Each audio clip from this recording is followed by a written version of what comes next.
linapatikana katika kitabu cha 2 Chronicles chapter number 15, na pia tutaorodhesha vitabu vingine kama viwili. Kichwa cha neno letu kinasema the time of restoration has come, wakati wa pumziko ama kupokea pumziko umepika. Na hivyo basi, moja kwa moja nitaanzia na kitabu cha Psalms 137, Psalms chapter 137, ama Zaburi 137. Hii Zaburi ni kitabu ambacho kiliandikwa na Daudi, ni kwa sababu ya mambo ambayo yeye mwenyewe aliyapitia, maombi aliyoomba, nyimbo alizoimba na mambo wa Israeli waliopitia. Kwa hiyo basi niseme katika kitabu cha Psalms 137 kuna maneno haya: kando ya mito ya Babeli ndiko tulikoketi, tukalia tulipoikumbuka Zayuni. Hao ni wana wa Israeli wakati ambapo walikuwa wameshikwa mateka wakapelekwa Babylon. Maandiko yanasema kwamba kando ya mito ya Babeli ndiko tulikoketi, tukalia tulipokumbuka Zayuni, ama tulipokumbuka milima ya Israeli, Mount Zion. Katika miti iliyo katikati yake tulivikutundika vinumbi vyetu. Maandiko kusema kwamba katika ile miti iliyo katikati yake walitundika vinumbi vyao. Vinumbi ni vyombo vya nyimbo, ni kwa sababu havikuwa vinatumika. Kuna wakati ambapo unaweza kuta kwamba unahitaji kuwa ukitumika, lakini kuliko utumike unakuwa hauwezi kutumika kwa sababu ya ile hali unaopitia. Maandiko yanasema kwamba kwanza waliketi kando ya mto, sababu yake hawakuwa na kazi. Kiona mtu ambaye ameketi inamaanisha ana kazi, na hivyo ndivyo ilivyo kwa watu wengine, ya kwamba unakuta kwamba yeye amezaliwa mara ya pili, yeye ni mtoto wa Mungu, lakini ana kazi ya kufanya, kwa hivyo yeye ameketi. Na pia maandiko nasema vile vinumbi ambao vinatumika kwa ajili ya nyimbo, anastahili kukitumia kinumbi kwa ajili ya kumwimbia Mungu nyimbo, kama vile tusomavyo maandiko. Kitabu cha James kinasema kwamba ikiwa mtu ana furaha aimbe zaburi, lakini kuliko kuimba zaburi ana furaha katika moyo wake, kwa hivyo hawezi akaimba zaburi. Kwa hivyo basi ametundika kinumbi chake katika mito iliyo katikati, katika miti iliyo katikati ya mto. Kwa hivyo basi hawezi akaimba kwa sababu ana furaha yoyote. Hivyo ndivyo ilivyo na mtu anayepitia hali ya dhiki, asiyekuwa na jambo la kufanya, yeye huwa amekwama katika maisha yake. Hata hivyo maandiko nasema, maana huko waliotuchukua mateka walitaka tuwaimbie, na waliotuonea walitaka furaha. Tuimbieni baadhi ya nyimbo za Sayuni. Waliowashika mateka walitaka furaha, sababu walikuwa na furaha kwa maana wameshika mateka. Lakini mateka walioshikwa walikuwa wanajielewa, wanajua haki yao, wanajua wastahili kukuwa wameshikwa, Na hivyo basi waliowashika walikuwa na furaha na wakataka hawa pia wafurahie, lakini hawa hawakuweza kufurahia. Ni kwa sababu walikuwa katika hali ya dhiki. Hivyo ndivyo ilivyo, ya kwamba hatustahili kuwa na furaha wakati wa dhiki. Badala yake, wakati wa dhiki tunastahili kuwa na huzuni. Huzuni yetu istahili kuwa tu huzuni, badala yake tunastahili kuwa maombi ya kwamba tutatoka huku namna gani, na tumesikwa mateka na tumetupitia dhiki na maisha ni mambaya. Itakuwaje tuwe na furaha katika dhiki? Haiwezekani. Kuna watu wanaweza wakapoesha wengine.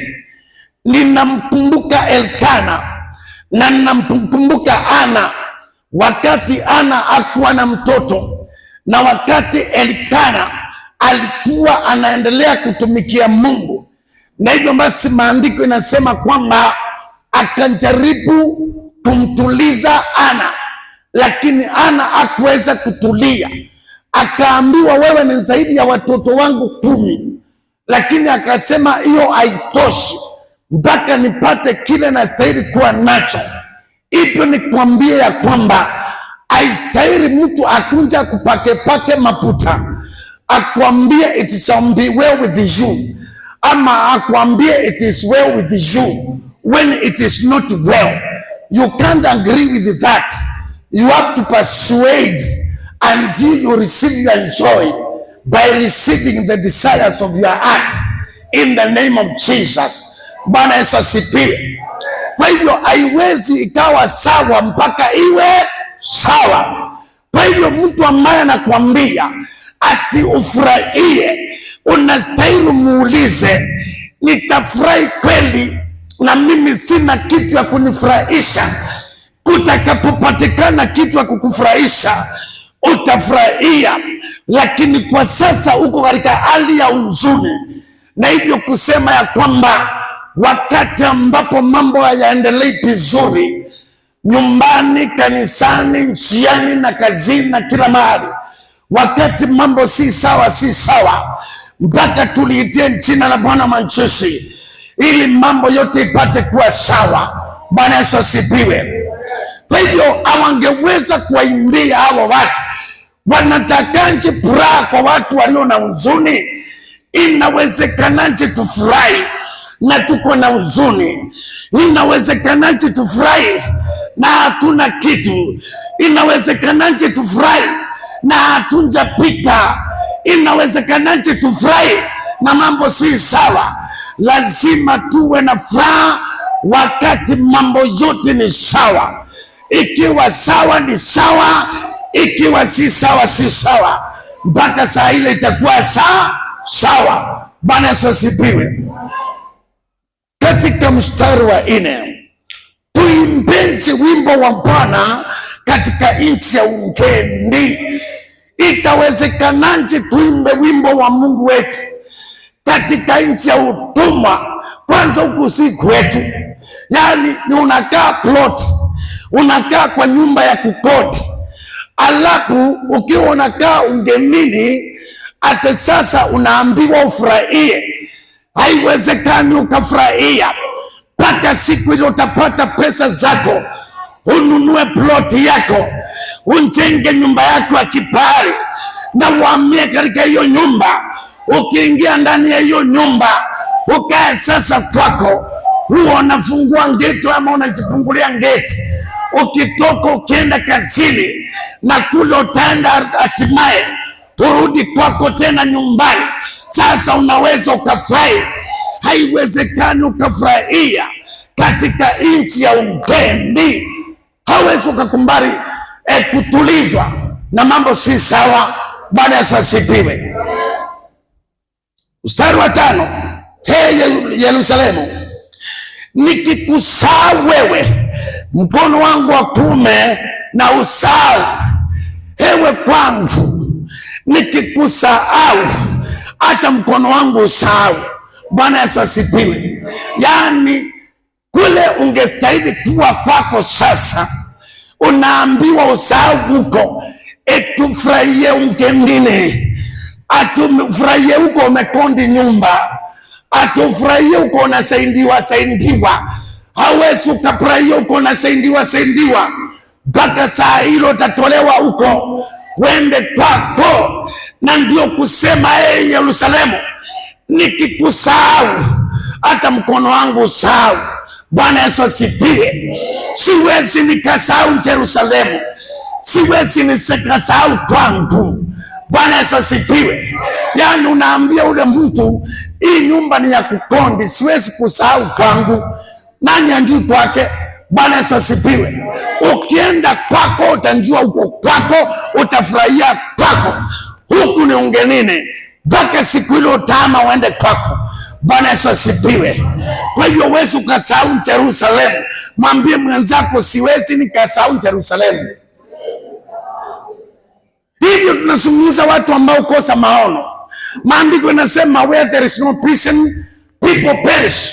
Yani watu wanaanza kusahau maono yao, wanaanza kusahau kuwa na magari kubwa, wanaanza kusahau kuwa na manyumba yao, wanaanza kusahau kuwa na mashamba makubwa, wanaanza kusahau kuwa na tractors zao, wanaanza kusahau kuwa na vitu vyao, wanaanza kusahau na mambo yao, wanaanza kukosa vision yao. Na maandiko nasema I will give you the desires of your heart. Bwana Yesu asifiwe. You must have a vision so that God can locate the desires of your heart. Bwana Yesu asifiwe. Akiangalia katika moyo wako, what do you desire? Unahitaji nini? Atapata nini katika moyo wako? Where there is no vision, people perish. Bwana Yesu asifiwe. Ndio anasema siwezi kusahau Yerusalemu. Sema amen. Sema siwezi kusahau Yerusalemu. Siwezi kusahau Yerusalemu. Sasa mpaka mambo itendeke, upate haki zako, kwa maana hautasahau na hautaacha mpaka itendeke. Ulimi wangu ungandamane na kaakaa la kinywa changu, nisipokukumbuka, ikuza Yerusalemu zaidi ya furaha yangu iliyokuu. Bwana Yesu asifiwe. Kama sitaitunza Yerusalemu kama furaha yangu iliyokuu, basi mambo itakuwa sawa. Kwa hiyo ni lazima uitumbuke kabisa na uitunze mpaka uipate, kwa maana ni haki yako. Mstari wa 7, Bwana wakumbuke wana wa Edomu siku ya Yerusalemu, waliosema mbomoeni hata nisingine. Mbindi mbambeli uliye karibu na kuangamia, heri atakaye kupatiliza uliyetupatiliza sisi. Heri yeye atakaye wakamata wandogo wako na kuwaseta juu ya mamba. Bwana Yesu asifiwe. Hivyo kusema na wale wanaokutesha, na wale wanaokudhihaki, na wale wanaosababisha upitie katika hali ngumu namna hiyo, Mungu naye pia awalipishe kisasi. Ndio maana mstari wa 8 nasema mpindi mpambeli, kwa maana Mbabeli ndio ilisika Waisraeli. Uliye karibu na kuangamia wewe Mbabeli, Eli atakaye kupatilisha uliyetupatilisha sisi. Eli atakaye kupitisha kwa yale uliyotupitisha sisi. Bwana Yesu asifiwe. Eli amembarikiwa atakaye kutesha vile ulivyotutesha. Bwana Yesu asifiwe. Kwa hiyo ni kusema kwamba wanaokutesa wewe, chuma chao kimotoni, nao watateseka kwa jina la Yesu, kwa maana apandacho mtu ndicho atakachofuna. Sema amen. Kitabu cha pili, Isaiah 62. Isaiah chapter number 62. Pamoja na kuwa hawakuwa na furaha kule, ilikuwa ni maneno machungu, ilikuwa ni uchungu wa moyo, kwa maana wamewekwa katika hali mbaya, lakini wanaambiwa wafurahie na wakamalizia kwa kusema na walipishwe kisasi wale ambao wametutesa. Na hivyo basi 62 naye ikisema hivi, Isaiah 62,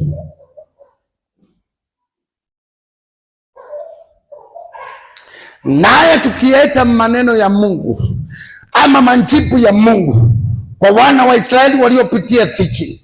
Mstari wa kwanza, Isaiah 62, kwa ajili ya Sayuni sitanyamaza, na kwa ajili ya Yerusalemu sitatulia, hata haki yake itakapotokea kama mwangaza na wokovu wake kama taa iwakayo.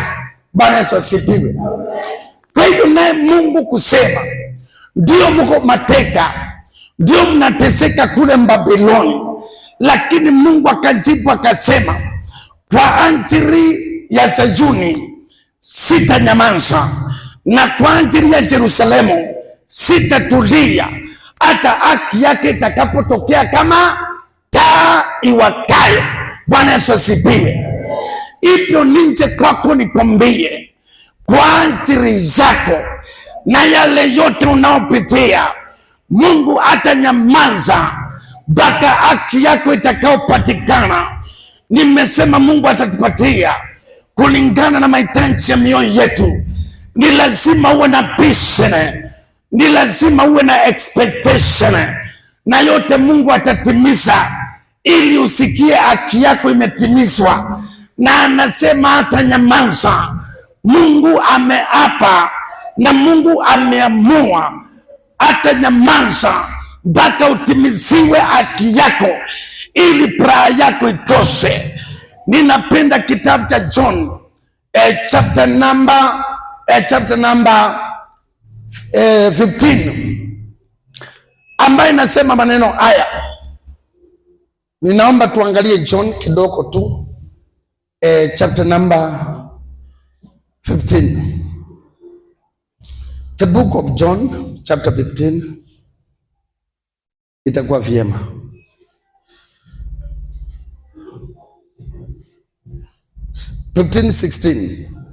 Inasema, si ninyi mlionichagua, mbali ni mimi niliwachagua, na niliwachagua ninyi, nami nikawaweka mwende mkazae matunda, na matunda yenu yapate kukaa, ili kwamba lolote mwombalo Baba kwa jina langu awapeni.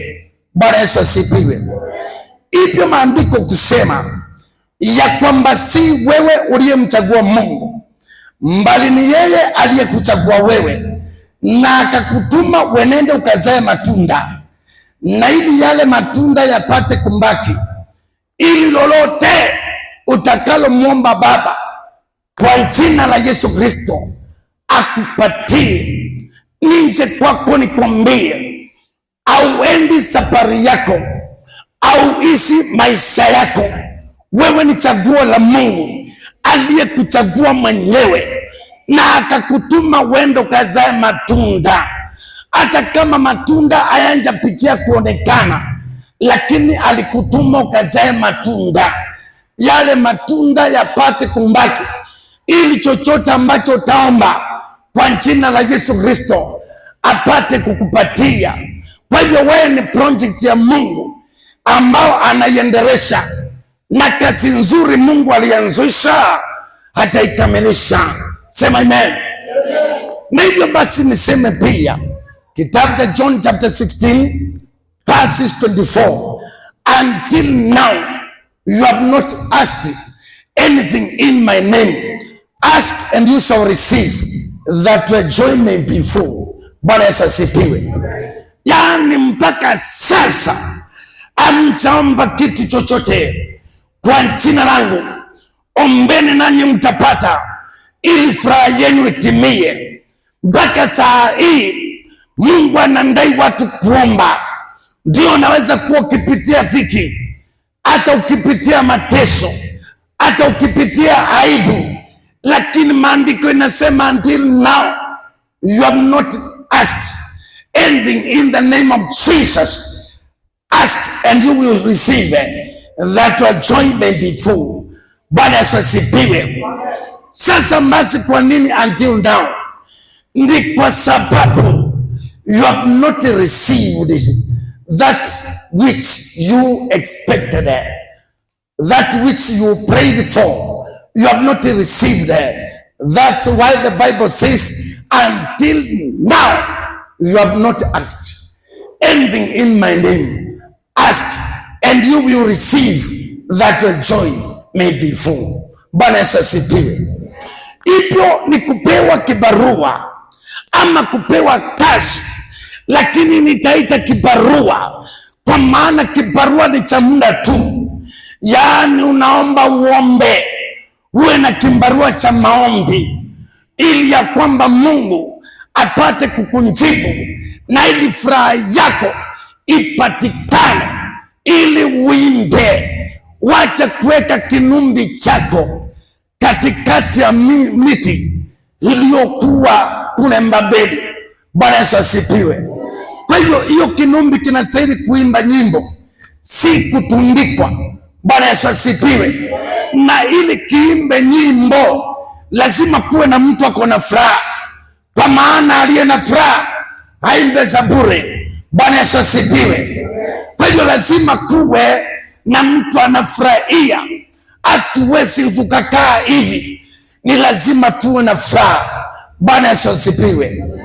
Kwa hiyo basi, kwa ajili ya Sayuni Mungu atanyamaza, na kwa ajili ya Yerusalemu yeye atatulia mpaka haki yako iwake kama taa iwakayo. Bwana Yesu asifiwe. Mwambie mwenzako, mpaka haki yako iwake kama taa iwakayo. Sema amen. Sema mpaka iwake kama taa iwakayo kwa jina la Yesu. Haki yako kuwaka kama taa iwakayo inamaanisha nini? Yaani mpaka huo umetimiziwa kabisa kile unahitaji. Ndio maana inapananishwa na ile taa inawaka. Taa inawaka, inamulika, hakuna kitu imembaki, kila kitu inaonekana waziwazi. Bwana Yesu asifiwe. Na mataifa wataiona haki yako, na wafalme watauona utukufu wako, nawe utaitwa nchi na nchi mpya itakayotanjwa na kinywa cha Bwana. Bwana Yesu asifiwe. Mataifa yote wataiona haki yako. Mataifa kuona haki yako ni kuona kile Mungu amekutendea. Bwana Yesu asifiwe. Mataifa ni watu wale wanja okoka, wale watu hawamjui Mungu, waone Mungu amekutendea. Maandiko inasema, na mataifa wataiona haki yako, na wafalme wote wataona utukufu wako. Wafalme wataona utukufu wako, ni kwa maana watakuwa wanaangalia waone kama kuna kitu itatendeka, na hivyo basi watapikia kuona utukufu wako. Utukufu ni kuinuliwa kwako, kwa maana mtu yeyote aliye katika nchi aliyeinuliwa anajulikana na mfalme. Bwana Yesu asifiwe. Lazima mfalme apate habari ya kwamba katika taifa lake kuna mtu ameinuliwa, katika taifa lake kuna mtu amebarikiwa, katika taifa lake kuna muujiza umetendeka. Bwana Yesu asifiwe. Kwa hivyo wafalme watauona utukufu wako. Sema wangu, kwa jina la Yesu. Nawe utaitwa kwa jina nchi mpya litakalotanjwa kwa kinywa cha Bwana. Kwa nini ile jina linatanjwa kwa kinywa cha Bwana? Jina hili litahitajika kutajwa kwa kinywa cha Bwana, ni kwa maana Mungu ndiye atajua anakuita nani. Bwana Yesu asifiwe. Si watu wanajua. Leo wakiambiwa wakuite majina, watakuita kila jina mbaya, lakini kuna ile itatanjwa na kinywa cha Bwana. Yeye ndiye anajua, yeye ndiye anajua atakuita nani. Bwana Yesu asifiwe. Haijulikani utaitwa mwimbaji, utaitwa nabii, utaitwa tajiri, utaitwa pilo, utaitwa. Sema Bwana atatanja jina langu kwa kinywa chake. Sema amen. Pigia Yesu makofi. sababu hao watu wengine wako na majina mengi, wamekuita jina hivi, wakaachana na hiyo, wakakuita jingine, wakaanza kukudharau, wakakuita ingine, wanaendelea kuongeza majina yao. Baada ya kuita kila jina, kuna jina la ilitatanjwa na kinywa cha Bwana wa majeshi. Anajua atakuita nani. Ningelikuwa wewe, ningelisimama niseme, Mungu wewe ndio unajua ile jina utaniita. Sema amen. Sema Mungu anajua ataniita nani, kwa maana hata mimi sijijui. Hata mimi pia nimejiita jina, na wakati mwingine hata si nzuri. Kwa hivyo nataka ile jina Mungu ataitansha. Sema amen. Pigia Yesu makofi. Amen. Unaweza ukaketi tukiendelea na maneno haya. Kwa hivyo kuna jina Mungu atakuita. Kwa hivyo unastahili uandike mahali katika ramani yako pa kusema ya kwamba wewe. Kwa hivyo basi kusema huyu Bwana ndiye anajua jina atakao tuita. Sijui nataka kukuita nani, lakini unastahili uandike mahali ya kwamba ninangojea jina mpya. Bwana Yesu asifiwe. Ninangoja jina mpya, kwa maana kuna jina sijaitwa. Bwana Yesu asifiwe. Hata unaweza kuitwa mama plani ama baba plani. Bwana Yesu asifiwe. Na huyu mtu ili uitanishwe na yeye anaweza kuwa ametukuka. Bwana Yesu asifiwe. Kwa hivyo ndipo uitanishwe na yeye. Huyu ni mama rais. Bwana Yesu asifiwe. Ama uitwe jina lingine ambayo itatanjwa na Mungu. Wewe hauijui, Mungu anajua na ataileta na atakuita kwa jina la Yesu. Sema amen.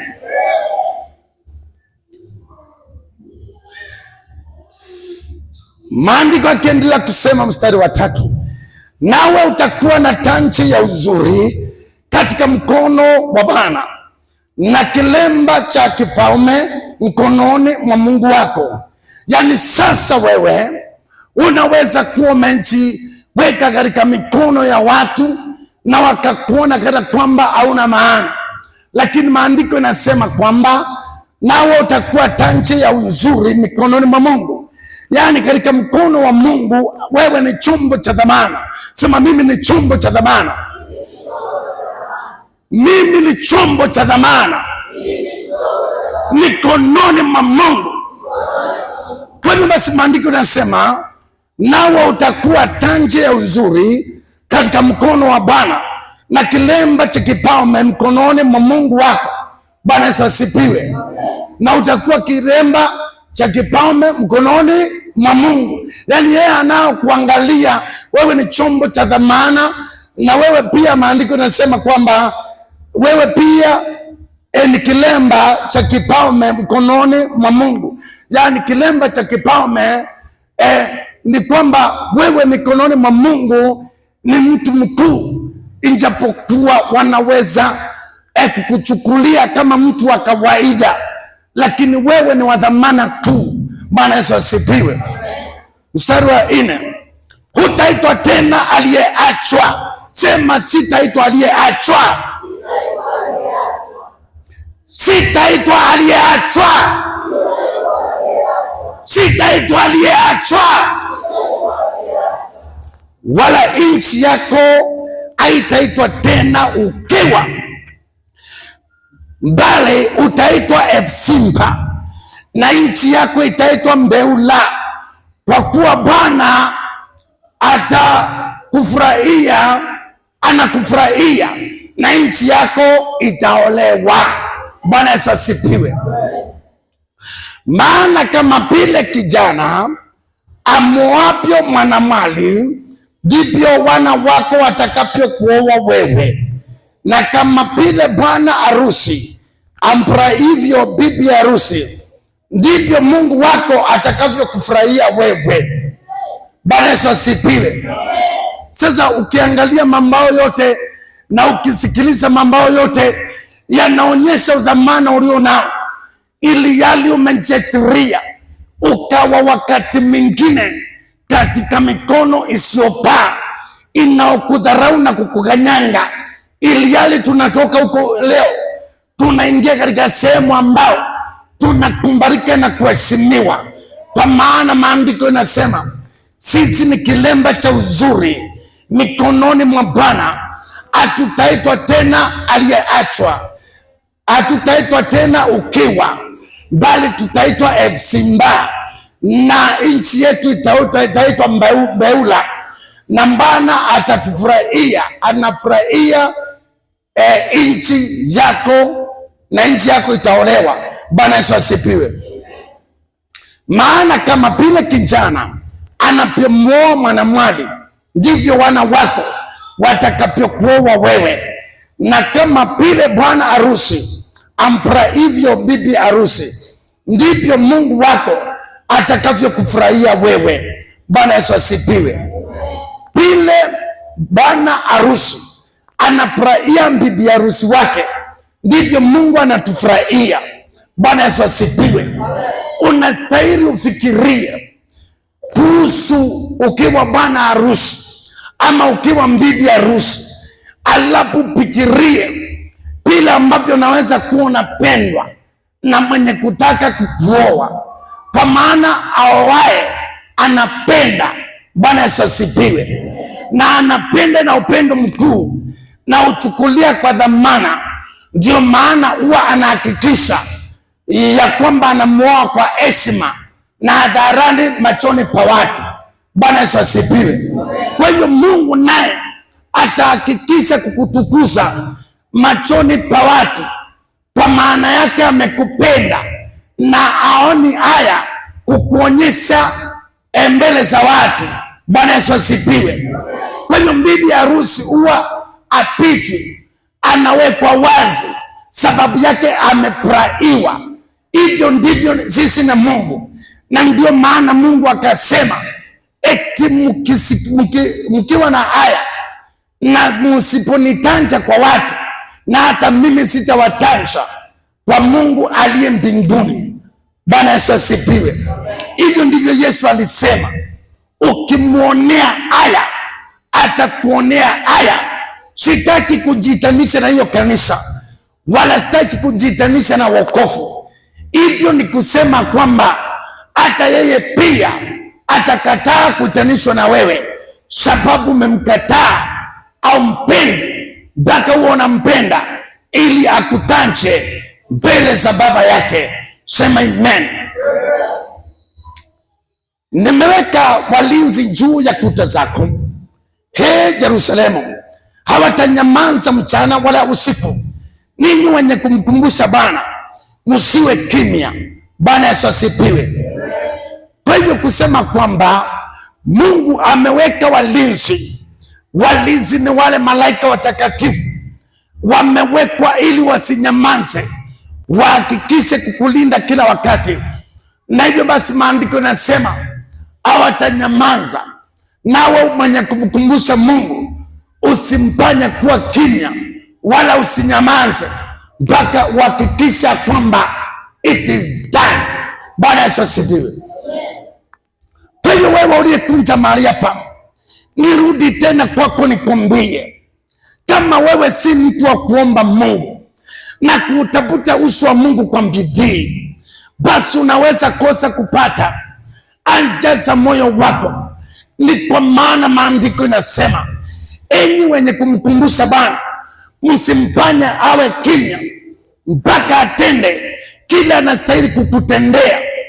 Nikuulize wakati kama huu, ni jambo gani iliyosalia ambalo alijatendeka katika maisha yako?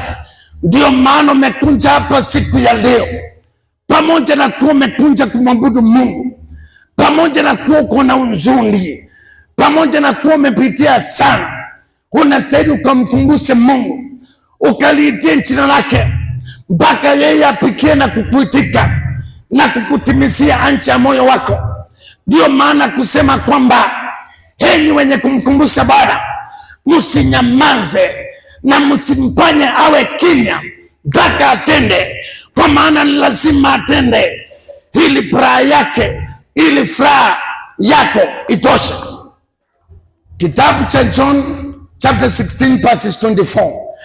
Until now you have not asked anything in my name. Ask and you shall receive, that your joy may be full. Ni vizuri unjue kama Mungu anakupenda, kwa maana utakapomuomba na kunjibu maombi utaweza ukafurahia. Unjue kumbe Mungu ananipenda, kumbe mbano anasikia maombi yangu, kumbe nikiitana anaitika, kumbe mbano ako na mipango mizuri na mimi. Bwana Yesu asifiwe. Kwa hiyo usimpanye Mungu akae kimya. Na ndio maana kustahili kukosekana watu mbele za Bwana. Kuna stahili kuwa kila wakati kupatikana watu mbele za Bwana wamekunja kumkumbusha Mungu, wanasema mpaka saa hii sijapata. Ndio maana nimekunja kuomba, sikuja kushukuru, hata sikuja kuimba zaburi.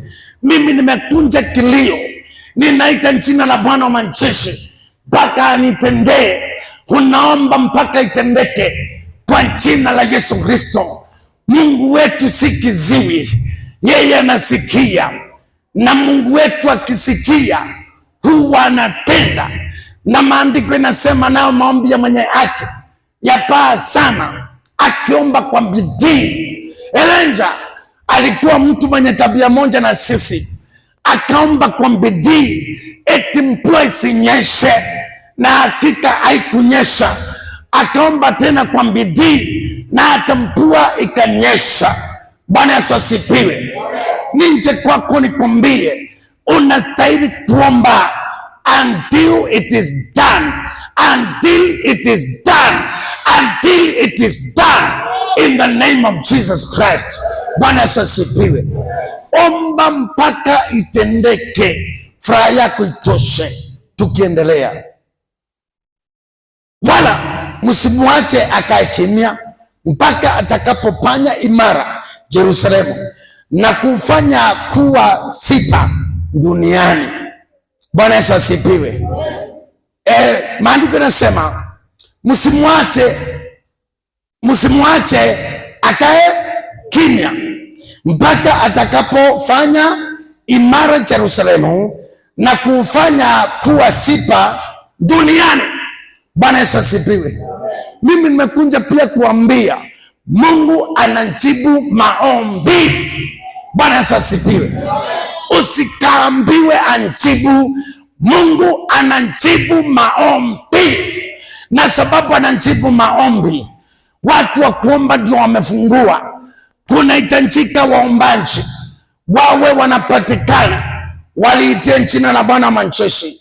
Mstari wa 8, Bwana ameapa kwa mkono wake wa kuume na kwa mkono wake wa nguvu zake, hakika sitawapa adui zako na paka yako tena kuwa chakula chao, wala wageni hawatakunywa divai yako ulioifanyia kazi, lakini walioivuna ndio watakaoila na kumwimbia jina la Bwana wa majeshi, na waliochuma ndio watakaokunywa ndani ya nyua za patakatifu pangu. Bwana Yesu asifiwe. Wewe ambaye ulichuma ama ulifuna ndiwe utakaye kula. Wewe ambaye ulichuna zile zabibu ni wewe utakunywa divai yake. Bwana Yesu asifiwe. Kwa hiyo nikwambie, haiwezekani tukafanya kazi na watu wengine wakafuna. Hapana. Si eti kwamba tutavute na wengine watumie. Hapana. Tutakao njenga manyumba, sisi ndio tutakaa kwa hayo manyumba. Tutakao tafuta pesa, sisi ndio tutatumia hizo pesa. Bwana Yesu asifiwe. Hatutafanyia wengine kazi. Maandiko inasema Mungu ameapa ya kwamba hatapatia adui na paka zetu. Sema Mungu atapatia ndui nafaka yangu, lakini hii mikono iliyochuna ndiyo hii mikono itakula na itakunywa. Sema amen. Lakini walioivuna ndio watakao ila na kumwamini Bwana. Waliochuma ndio watakao kunywa ndani ya nyua za patakatifu pangu. Yaani wakati ambapo unakula mali ambaye Mungu amekusaidia ukatafuta wewe mwenyewe, ukiendelea kumtumikia Bwana, yaani watu wakinja wanakuta wewe ni mtu uliombarikiwa, uko kwako unakula mali yake. Bwana Yesu asifiwe. Bwana Yesu asifiwe. Yaani unakula mali yake, sababu yake Mungu amekumbarikia na mali, akakumbariki na mali, akaachilia kila kitu kizuri kwako, kikaingia kwako, yaani ukapata nafasi ya kuenjoy mali yako. Si eti umeifanyia kazi na mwingine ameketi ili aile. Hapana, hata kula ndivai yetu. Bwana Yesu asifiwe. Na hata kula mazao yetu ni sisi, tutakula wenyewe. Bwana Yesu asifiwe. Pitieni katika malango, itengenezeni njia ya watu, tutieni barabara, toeni mawe yake, twekeni bendera kwa ajili ya kabila za watu, sababu wanapita. Bwana Yesu asifiwe. Yaani inambindi uheshimiwe na heshima zote, wakanasa huyu apite tu.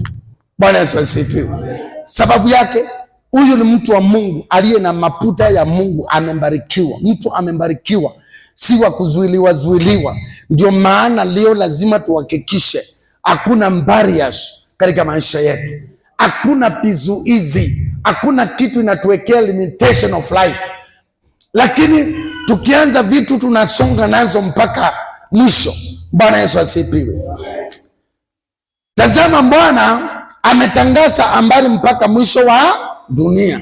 Mwambieni mbingu Sayuni, tazama wokovu wako unakunja, tazama thawabu yake i pamoja naye, na malipo yako mbele zake. Yaani yale malipo yako mbele zake. Bwana Yesu asifiwe. Yale malipo yako, mwambie mwenzako yale malipo yako mbele za Bwana. Yale malipo yako mbele za Bwana. Sema amen. Sema lazima nilipwe haki yangu kwa jina la Yesu, kwa maana yeye Mungu atanyamaza mpaka nipate haki yangu kwa jina la Yesu. Nao watawaita watu watakatifu waliokombolewa na Bwana, nawe utaitwa aliyetafutwa, mchi usioachwa. Sema aliyetafutwa. Sema mimi nitaitwa aliyetafutwa, mji wa Bwana. Aliyetafutwa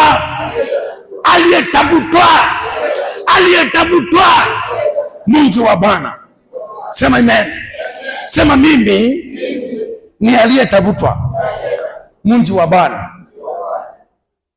Sema mimi nilitafutwa na Mungu, mimi ni mji wa Bwana. Sema amen. Sapi. Kwa hivyo basi, umesikia maneno haya, yeye ako tayari hata nyamaza mpaka itendeke. Tutitanja tena Isaya 9 mstari wa 1 na wa 2 pekee. Naomba usike maneno hayo sana, kwa maana ndio maneno ambayo tunaenda kutumia katika maombezi yetu, kwa maana mpaka itendeke kwa jina la Yesu Nazareti. Hatuwezi tukakumbali kae pile, kwa maana amesema hata nyamaza mpaka itendeke. Sema amen.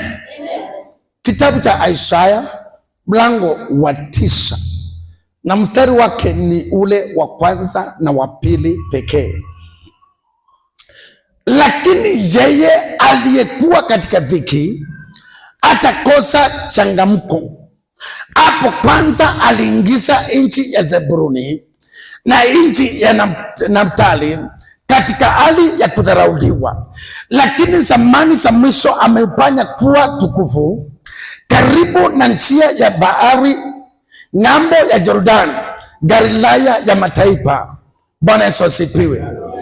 Hivyo nianze tena kusema ni ukweli ya kwamba tumeambiwa Isaya 62 ya kwamba kwa ajili ya Sayuni Mungu atanyamaza, na kwa ajili ya Jerusalem yeye atatulia mpaka haki yake itakapowaka kama taa iwakayo.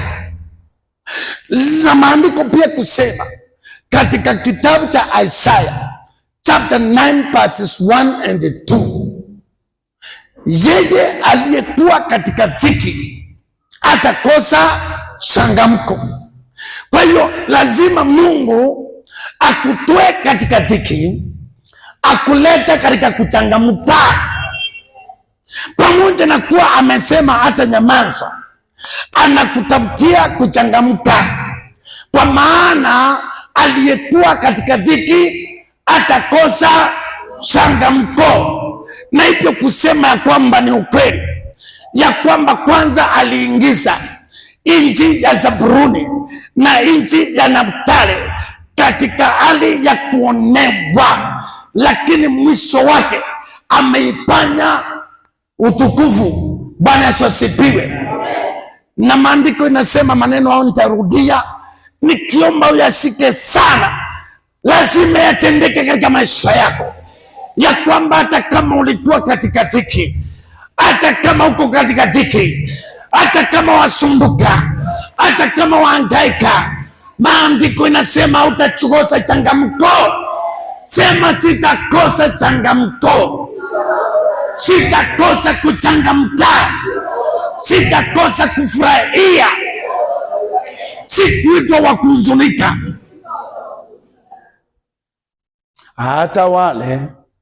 Hata wale tu mwachie Yesu atawale. Sema sikuitwa wa kuhangaika,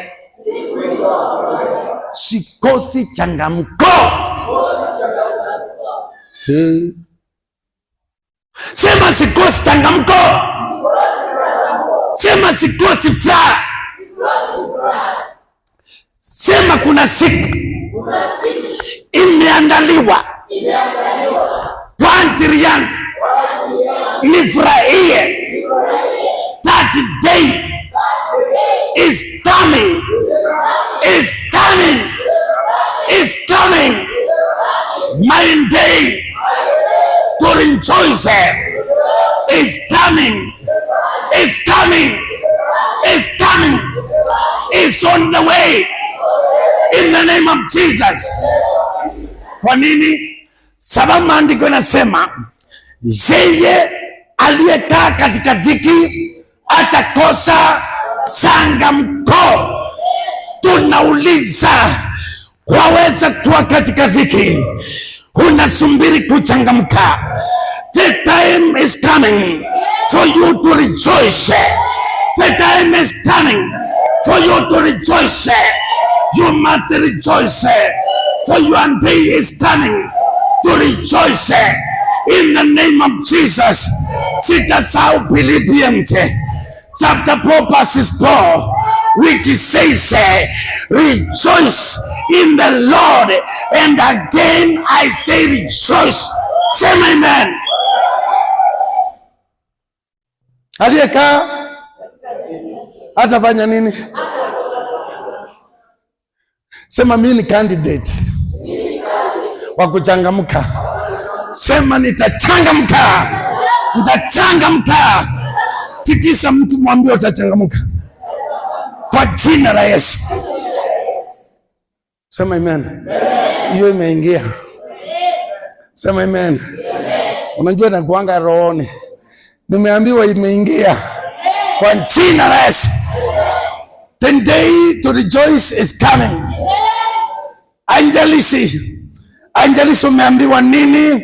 Umekanyangwa na wangapi? Ukadhalolewa na wangapi? The day for you to rejoice is coming. Is coming. Is coming. Is coming. You will rejoice in the Lord. Sema amen. Watu wale waliokwenda katika giza wameona nuru tu.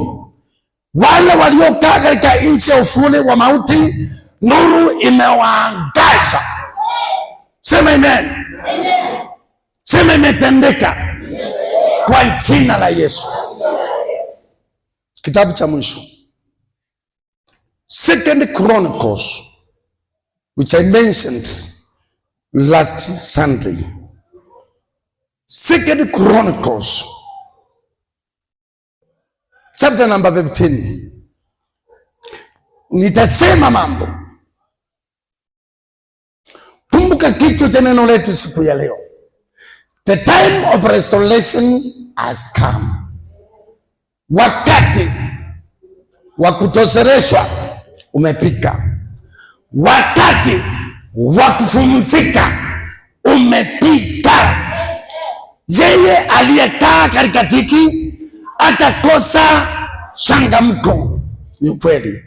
Aliingiza kwanza nchi ya Zabuloni na Naftali katika hali ya kudharauliwa, lakini mwisho wake ameipanya tukufu. Bwana Yesu asifiwe. Unaweza ukaingizwa katika hali ya kudharauliwa, ukaonekana kama wewe si wa maana, na hata wokovu wako ukawa uhesabiwi. But the time is coming for you to rejoice, for your light is coming. Bwana Yesu asifiwe. Na hivyo basi tukapita Second Chronicles na nikaanza kuhesabu na kusema mambo yafuatayo. Basi Second Chronicles chapter number 15.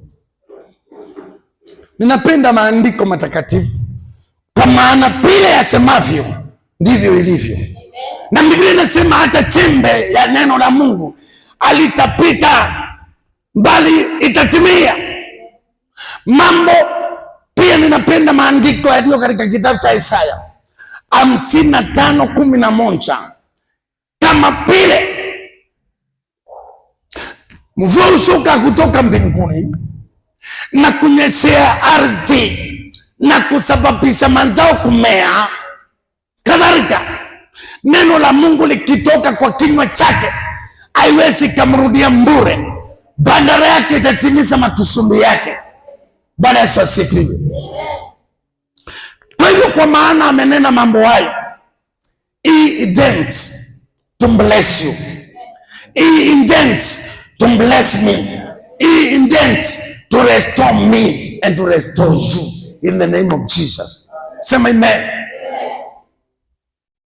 Kwa hivyo basi maandiko kusema ndivyo roho ya Mungu ikamjia Azaria mwana wa Odendi. Mstari wa 2. Na yeye akatoka ili amlaki Asa, akamwambia, nisikieni Asa na Yuda wote na Benjamini, Bwana yu pamoja nanyi mkiwa pamoja naye, nanyi mkimtafuta ataonekana kwenu, lakini mkimwacha atawaacha ninyi. Bwana Yesu asifiwe. Nimesema aliyekuwa katika dhiki atakosa changamko, na mmoja kati ya watu waliokuwa katika dhiki si mwingine ni mfalme Asa wa Israeli. Na si yeye tu peke yake, pamoja na Israeli wote. Bwana Yesu asifiwe. Wote walikuwa katika dhiki, na maandiko inasema watakosa changamko. Na ili wapate changamko, Bwana Mungu akatumia nabii anaitwa Azaria, the son of Oded. Sema Azaria, the son of Oded, the prophet. Sema amen. Kwa hiyo basi maandiko yanasema huyu akatembelewa na Mungu. Sababu yake katika kitabu cha Amos chapter 3 and verse 7, hakika yake Bwana Mungu atafanya jambo lolote bila kulipichua siri yake kwa manabii wake. Kwa hivyo kabla Mungu hajaongea kitu, utuma nabii akapeleka ujumbe, iwe bad news ama good news, na especially for those who have repented, God sent his angel to bring good news to the prophets. Bwana Yesu asifiwe. Kwa hivyo basi Azaria the son of Oded akatumwa kwa King Asa apeleke habari njema ya kusema anje, God is with you while you are with him. If you forsake him, he will forsake you. Bwana Yesu asifiwe. Yani akatumwa ambiwe, hii hali mnaopitia hamna Mungu. Tunaweza tukanjua mtu ambaye ana Mungu, mtu asiyekuwa na Mungu anakuwa na problems, na problems huwa zinadhihirisha ukosefu wa Mungu katika maisha ya mtu. Na ninashukuru kwa sababu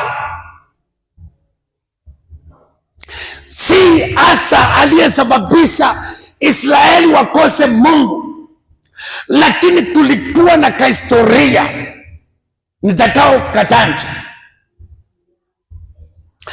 Asa baba yake anaitwa Ambia.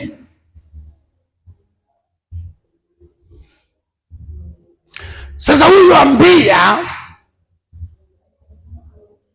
ekupanya vizuri sana machoni pa Mungu. Baba ya Ambia anaitwa Rehoboamu, na Rehoboamu akupanya vizuri, na baba ya Rehoboamu anaitwa Solomon, na Solomon akupanya vizuri, lakini baba ya Solomon anaitwa Daudi alifanya vizuri. Bwana Yesu asifiwe. Kuna wakati ambapo na Biblia ikisema do not despise the humble beginnings.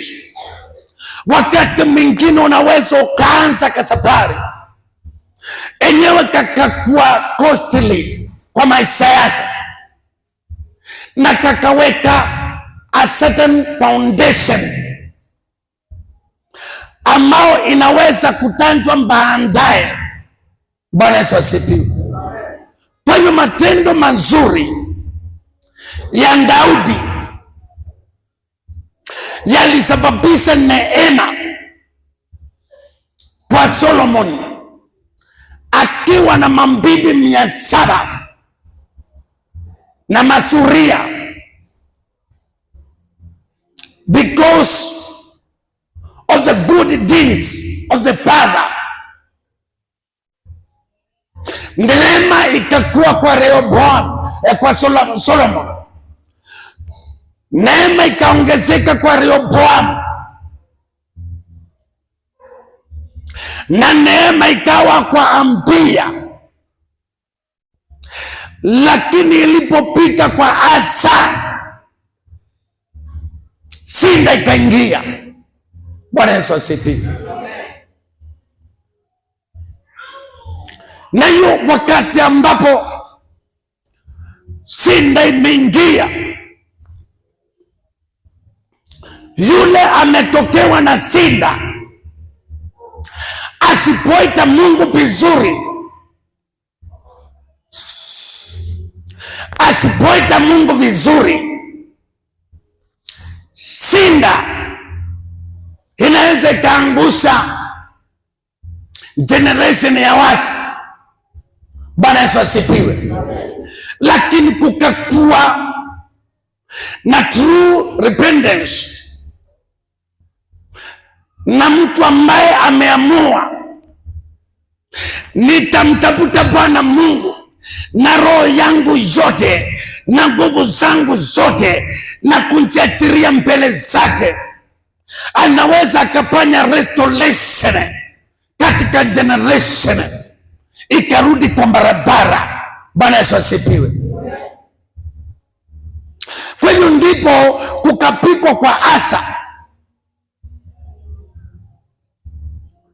na Waisraeli wakawa wanapitia dhiki, na hivyo basi kukatumwa nabii. Kunaweza kuwa kumeonekana kitu kizuri na Mungu akataka kukutumia wewe for the restoration of your family. Bwana Yesu asifiwe. Na ukajiachilia na Mungu akafanya kazi. God can restore you and your family members because of your repentance. Bwana Yesu asifiwe. Na ndio maana Azaria akatumwa kwa Asa, na alipotumwa kwa Asa akatoka akaenda kumlaki na akasikiza. Asa akasikiza Azaria vizuri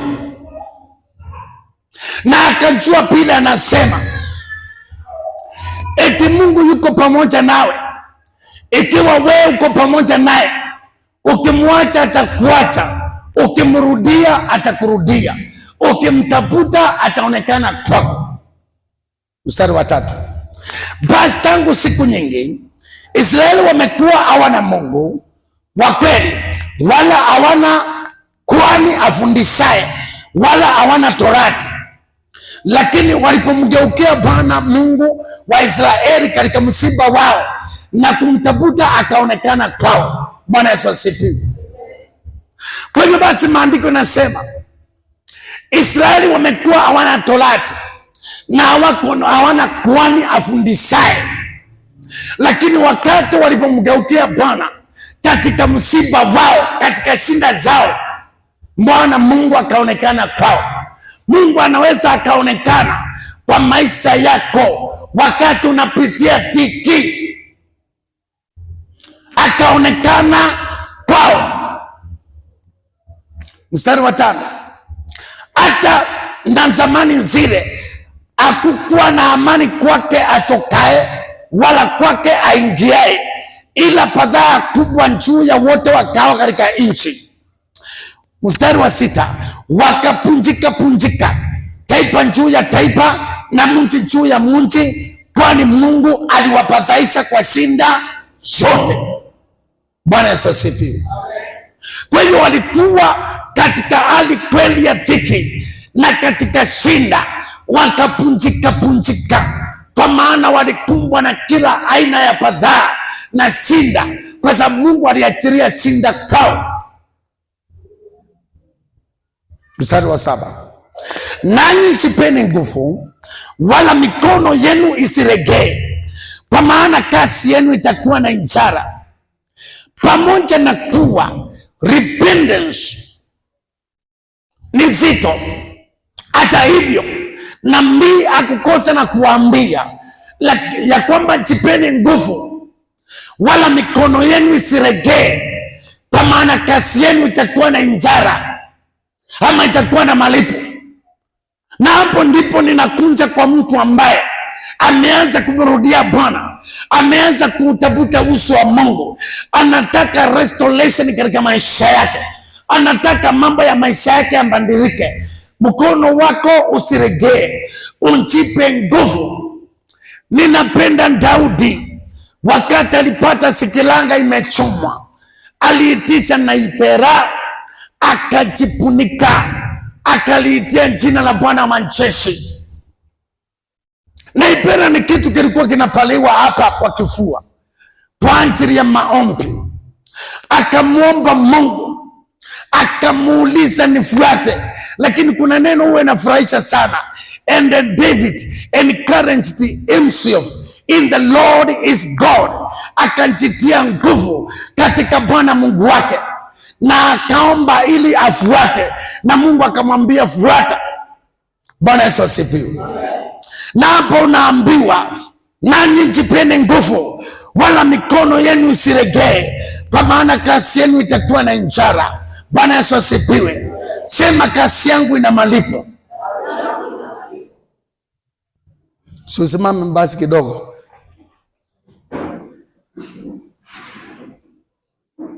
Sema, kasi yangu ina malipo. Na ni lazima niwe na nguvu. Naye Asa aliposikia maneno hayo, yaani unabii wa mwana wa Ondendi, nabii akatiwa nguvu, akayaondolea mbali machukizo yote katika nchi ya Juda na Benjamini na katika miji aliyoitoa milimani mwa Efraimu, akaipanyisha tena madhabahu ya Bwana iliyokuwa mbele ya ukumbi wa Bwana, akayatengeneza madhabahu tena ya kumtumikia Mungu. Bwana Yesu asifiwe. Yani ni kama, yani inakuwa katika hiyo mjamii hakuna chakula upikwa pale, lakini kwa maana chakula imepatikana, jiko inaamshwa tena, inawekwa kuni tena, inawashwa taa moto tena, na chakula kinaanza kupigwa tena. Bwana Yesu asifiwe. Sasa yeye akatengeneza madhabahu ya Bwana, kwa maana inaonekana ya kwamba watu walikuwa wameacha kuabudu Mungu. Sasa akatengeneza madhabahu ya kusema, kutoka saa hii nitaanza kumwabudu Bwana Mungu wangu kama hapo awali. Bwana Yesu asifiwe. Kuna wakati unaweza kusema, nilikuanga naamuka asubuhi na mapema, nitarudia hiyo tena. Nilikuwa na kunja ibada zote, narudia hiyo tena. So akaitengeneza madhabahu ya Bwana iliyokuwa mbele ya ukumbi wa Bwana. 9, akakusanya Yuda wote na Benjamini nao wageni waliokaa kwao, na Efraimu na Manase na Simeoni, kwa kuwa walimwangukia wengi katika Israeli walipoona kwamba Mungu wake alikuwa pamoja naye. Bwana Yesu asifiwe. Kwa hiyo basi, wakati alipondecide kumrudia Bwana, maandiko nasema Yuda wakanja kwake, Benjamini, Efraimu na Manase wakanja kwake. Maandiko inasema walimwangukia wengi, kwa maana waliona ako na Mungu. Bwana Yesu asifiwe. Basi wakakusanyika huko Yerusalemu mwezi wa 3, kama huu tuko nao, katika mwaka wa 15 wa kumiliki kwake Asa. Ilikuwa mwaka wa 15 wa kumiliki kwake, mwezi wa 3 ndio wakakusanyika Yerusalemu. Maandiko kusema wakamchinjia Bwana siku ile katika nyara alizozileta dhabihu za ng'ombe 700 na kondoo 7,000 za kufanya nini? Za restoration and repentance. We have come back. Bwana Yesu asifiwe. Siwezi nikakwambia umrudie Bwana Mungu hivi hivi, nitakuonyesha njia.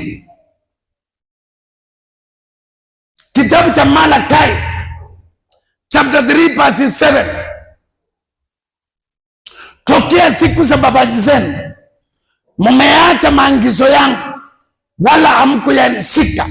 Munirudieni mimi, na mimi nitawarudia ninyi.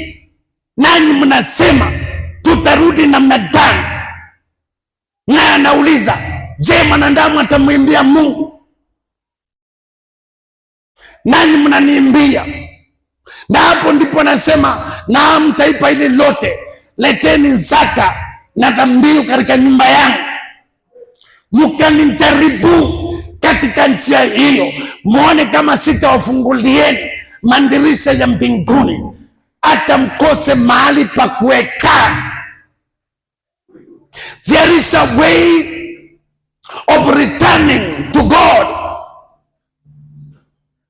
Na pia ukikumbuka Matthew chapter 6 verse 21, which says, for where your heart is, that is where your treasure is also. But as I say, so you use something to return you to God, that which belongs to you. Kitu chako unakitumia kinakurudisha, kwa maana kitu chako kinambebana na roho yako, the way of repentance. And then because you are after the restoration, therefore you carry number 7, which can restore. That's why King Asa slew 700 heads of cattle. Bwana Yesu asifiwe. Na ndio maana tukisoma maandiko hapa inasema mstari wa 11, wakamchinjia siku ile katika nyara walizozileta dhabihu za ng'ombe 700 na kondoo 7,000. Wakafanya agano ya kuwa atamtafuta Bwana Mungu wa baba zao kwa mioyo yao zote na kwa roho zao zote, na ya kwamba yeyote asiyemtafuta Bwana Mungu wa Israeli atauawa, akiwa mdogo au mkubwa, kwamba ni mwanamume au mwanamke. Si eti walirudi tu kwa matoleo peke yake, walileta matoleo na wakafanya maagano ya Mungu na Mungu ya kwamba tutamtafuta Bwana Mungu wetu, na wakaweka sheria wao wenyewe, kwa maana Mungu hawezi akakuwekea sheria ina hiyo. Bwana Yesu asifiwe. Wakasema yeyote ambaye atamtafuta Bwana Mungu atauawa, akiwa mdogo au mkubwa, mwanamume au mwanamke. Wakaweka sheria yao ya kuwaongopesha ili wamtumikie Bwana Mungu wao bila wamemrudia. Na nikasema last Sunday, Abraham, wakati ambapo ilipita wakati wa baraka zake zianze, aliambiwa atoe ama afanyiwe circumcision, kitu yake mwenyewe, damu yake mwenyewe, ili afanye covenant na Mungu. Na ili kutoka siku hiyo baraka zianze, na usiku huo huo Sara akapata mimba. Bwana Yesu asifiwe. Because of the covenant aliyoifanya, hivyo kusema watakaofanya maagano na Mungu kwa ajili ya restoration ya maisha yao, ya kwamba nimeteseka long enough, nimekuja kufanya maagano na Mungu ya kwamba from today aondoe shinda zangu zote na mateso yote, niishi maisha mema.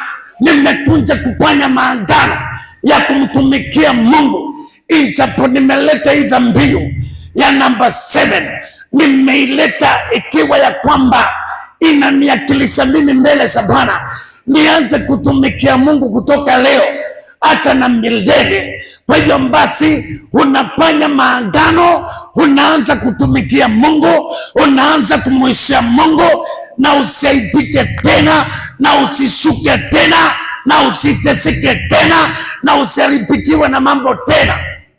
Kwa hiyo akafanya hivyo.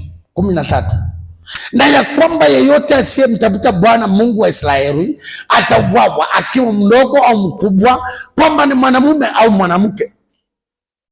Wakamwapia Bwana kwa sauti kuu na kwa kelele na kwa mapanda na kwa baragumu. 15. Na Yuda wote wakakifurahia kile kiapo. Kwa hivyo akikuwapo na uchungu, hata kama wametoa ng'ombe yao ama kondoo yao, hawakuwa na uchungu, wakakifurahia kile kiapo, kwani wameapa kwa moyo wao wote na kumtafuta kwa mapenzi yao pia. Naye akaonekana kwao, naye Bwana akawastalesha pande zote. Bwana Yesu asifiwe. Baada ya kufanya kile kiapo na kumchinjia Mungu na kutangaza kutoka leo tutamtumikia Bwana Mungu wetu, na tumeamua, Bwana Mungu akawastarehesha kwanza pande zote, kukawa na utulivu kabisa. 16. Hata na Maaka mamaye Asa, mfalme akamwondolea ndaranja yake asiwe malkia, kwa kuwa amefanya sanamu ya kuchukiza kwa Ashera. Basi Asa akaikata sanamu yake, akaiponda, akaiteketeza kwenye kijito cha Kidroni. Bwana Yesu asifiwe. Bibi ya Ambia alikuwa anaitwa Maaka, mama ya Asa. Na ndio nikasema inategemea yule anapata revelation wakati wake, kwa maana Ambia aliangamia upesi, akaacha mke. Mama akambaki na sanamu, anaendelea kuabudu sanamu akijiita malkia,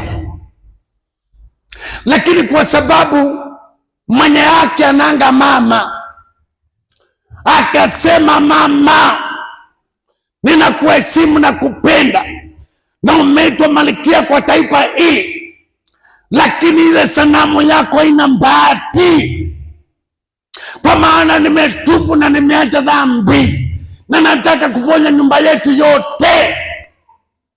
Maandiko inasema akapamia hiyo sanamu, akaikata, akaiponda na akaiteketeza kwenye kiziwa cha Kidroni. Bwana Yesu asifiwe. No compromise. Sema no compromise. Si ati mtoto anaputa mbangi alafu namwambia uko sawa. Hapana, hata mbangi tunamalizana naye kwa jina la Yesu Kristo. Bwana Yesu asifiwe. Hata ni mwizi, wacha tunyamaza. Hatutanyamaza.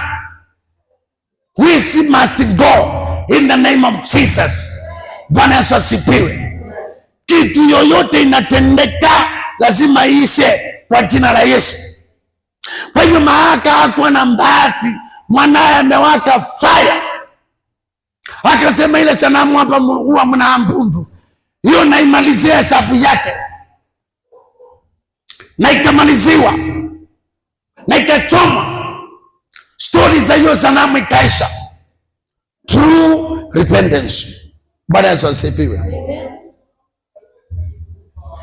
Na haikuwa hiyo peke yake, akaadhibiwa kwa sababu akaambiwa, from today you have been called, you have been being called the queen, but from today you are not the queen. Naamini aliandikiwa barua apelekewe ya kusema, ma'am, you are not the queen from today. Bwana Yesu asifiwe. Sunja mahali kwa hatari.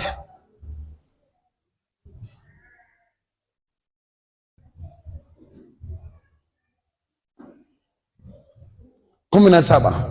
Lakini mahali pa juu hapa kuonekana, hapa kuondolewa katika Israeli, ila moyo wake Asa ulikuwa mkamilifu siku zote, akapileta nyumbani mwa Mungu vitu alivyovitakasa babaye na vile alivyovitakasa mwenyewe, fedha na dhahabu na vyombo, wala hapakuwa na pita tena hata mwaka wa 35 wa kumiliki kwake Asa.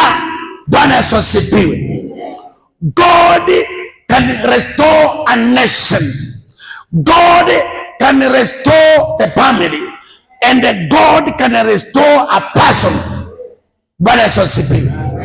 Na hiyo ndio njumbe nikatuma naye, that we must be restored, and during restoration we should not escape the offering. Bwana Yesu asifiwe. Kwa maana ni sharti umaliziwe matatizo na shinda kwa jina la Yesu Kristo. Kwa maana hatukunja hapa kufanya sarakasi, bali tulikunja hapa tukiwa serious. We are tired enough of being in poverty, distress, and so many other problems. Na kwa sababu hiyo, enough is enough, na lazima tuambie shetani kutoka leo tupatane. Bwana Yesu asifiwe. Tuachane ili tutembee na Mungu, kwa maana tumesikia God is with us if we be with him. If we forsake him, he will forsake us. Bwana Yesu asifiwe. Hakuna shortcut. Hakuna shortcut. Mtu anataka kuweka mipaka ya mizipa na sheni, ataweka leo, ataanzia leo. Aambie shetani enough is enough. No more affliction, no more problems, no more sicknesses, no more death. Bwana Yesu asifiwe.